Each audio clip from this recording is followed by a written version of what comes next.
हनुमान जी की द्रोणगिरी लाते समय काल नेमी से भेंट। श्री शिव जी कहते हैं, हे पार्वती, रावण ने अतिनाद प्रहस्त महानाद दरिमुख देव शत्रु निकुंभ देवांतक तथा नरांतक आदि मंत्रियों को भेजा। सारण आदि दैत्यों ने भी बहुत सी सेना लेकर वानरों के साथ युद्ध किया। अंगद आदि वानर उन सबको मारकर गर्जन करने लगे। तब कुंभकर्ण के पुत्र कुंभ तथा निकुंभ को रावण ने युद्ध के लिए भेजा। सुमित्रा पुत्र लक्ष्मण ने उनके साथ घोर युद्ध करके उनके सिरों को बाण से काटकर लंका में फेंक दिया। तब रावण स्वयं लड़ने के लिए निकल पड़ा। उसके साथ मित्र सुहृद तथा पूर्ववासी लोग भी गए। रावण ने रण में विभीषण को देखकर उस पर शक्ति का प्रहार किया। ये देखकर लक्ष्मण ने विभीषण को पीछे कर लिया और स्वयं आगे खड़े हो गए, जिससे वह शक्ति लक्ष्मण के हृदय में लगी और वे धड़ाम से पृथ्वी पर गिर पड़े। उन्हें नगर में उठा ले जाने के लिए दशानन आगे बढ़ा और उनको उठाना चाहा, पर शेष अवतार स्वरूप लक्ष्मण का एक हाथ भी रावण से नहीं हिला। उस समय अवसर देखकर हनुमान ने रावण की छाती में एक मुक्का मारा। उस मुष्टि प्रहार से रावण के मुख से रुधिर निकलने लगा और वह धरती पर गिर पड़ा। तदनंतर मारुति लक्ष्मण को कपि सेना में उठा ले आई। तभी रावण रथ पर सवार होकर मारुति को बाणों से बीनने लगा। ये देखकर क्रुद्ध राम ने रावण के हृदय में बाण मारा और अश्व तथा ध्वजा सहित रथ को, सारथी को, धनुष को, छत्र को तथा पताका को अपने तीक्ष्ण बाणों से काट गिराया। अर्धचंद्राकार बाण से उन्होंने उसका सूर्य के समान तेजस्वी किरीट भी काट डाला। पश्चात रावण को व्याकुल देखकर राम ने कहा, जा लंका में भाग जा और आश्वस्त होकर कल फिर मेरा बल देखना। तब रावण नीचा मुख किए लंका में चला गया।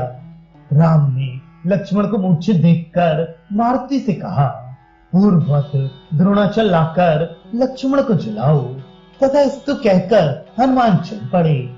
इस बात का पता लगने पर दशानन ने काल नेमी से प्रार्थना करके उसको हनुमान के रास्ते में विघ्न डालने के लिए भेजा। उसने जाकर हिमवान पर्वत के पास एक तपोवन की रचना की। वहां बहुत से शिष्यों को साथ लेकर वे स्वयं मुनि वेश धारण करके बैठ गया। मारुति रास्ते में मुनि का आश्रम देखकर उसने जल पीने के लिए गए।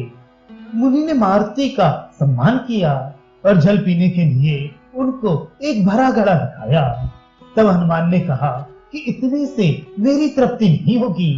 तब मुनि ने उन्हें एक तालाब दिखाया और कहा कि वहां जाकर तुम आंखों को बंद करके आनंद पूर्वक जल पी लो।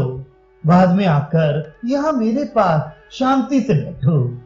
मुझे ज्ञान दृष्टि से पता लग गया है कि लक्ष्मण उठ खड़ा हुआ है, इसलिए अब चिंता की कोई बात नहीं है। दूसरी बात यह है कि मैं तुम्हें कुछ ऐसे मंत्र बताऊंगा कि जिनसे तुम्हें गंधर्वों द्वारा रक्षित वह पर्वत दिखलाई दी जाएगा जिसको कि तुम ले जाना चाहते हो। उसको लंका में ले जाकर तुम वानरों को शीघ्र जला सकते हो। इस प्रकार की विद्या मुझसे ग्रहण करने के बाद तुम्हें मुझे गुरु दक्षिणा भी देनी होगी।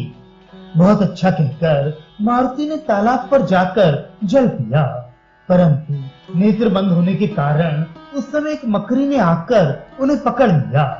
तब हनुमान ने उसका मुंह पकड़कर चीर डाला, जिससे वह मकड़ी मर गई। पश्चात वह दिव्य रूप धारण करके आकाश में जाकर मारुति से बोली, पूर्व काल में एक मुनि ने मुझको दुराचार करने के लिए कहा, परंतु जब मैंने उन्हें रति नहीं दी तो उन्होंने मुझे मकड़ी होने का श्राप देकर कहा कि तेरा निस्तार मारुति से होगा। पूर्व जन्म में मैं धान्यमाली नाम की विख्यात अप्सरा थी। यहाँ आश्रम में जो एक मुनि बैठा हुआ आपने देखा है, वह काल नेमी नाम का महान राक्षस है। रावण ने उसको आपके मार्ग में विघ्न डालने के लिए भेजा है। आप शीघ्र जाकर उसको मार डालें। अच्छी बातें कहकर मारुति तुरंत वहां पहुंचे। उन्होंने दृढ़ मुक्का बांधकर ये लो अपनी गुरु दक्षिणा ऐसा कहते हुए उसकी छाती में जोर से मुक्का मारा। उस प्रहार से वह जमीन पर लुढ़क पड़ा। उसके मुंह से रक्त बहने लगा और क्षण भर में वह मर गया। तदनंतर क्षीर सागर जा तथा गंधर्वों को जीतकर द्रोणाचल को लिए हनुमान आकाश मार्ग से जा रहे थे कि रास्ते में भरत ने बाण मारकर उनके हाथ से वह पर्वत गिरा दिया।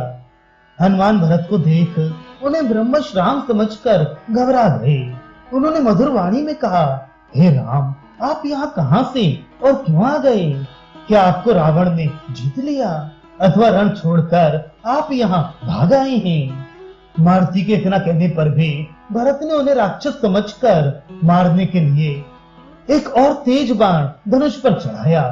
उनको हाथ में बाण लिए देख मारुति भू भू करके मन में ये सोचकर कि ये राम नहीं है, भरत से बोले कि मैं राम का दूत हूँ, आज तुम देख लो। उनका ये वाक्य सुनकर भरत ने कहा, दंडकारण्यवासी मेरे भाई राम के साथ तुम्हारा समागम कहाँ हुआ? सुविस्तार पूर्वक कहो। तब मारुति भरत को सब हाल सुनाकर भरत द्वारा दिए हुए उस पर्वत को पुनः उठाकर चल पड़े। लंका में जा तथा झड़ियों से लक्ष्मण तथा वानरों को जीवित करके उन्होंने राम को भरत का समाचार कह सुनाया। फिर वहां से ले जाकर द्रोणाचल को उसके स्थान पर रखाए और भरत को लक्ष्मण के जीवित हो उठने का शुभ समाचार भी सुना दिया। उधर भरत ने अयोध्या में सब राजाओं को एकत्र करके लंका में जाकर राम को सहायता देने का विचार किया।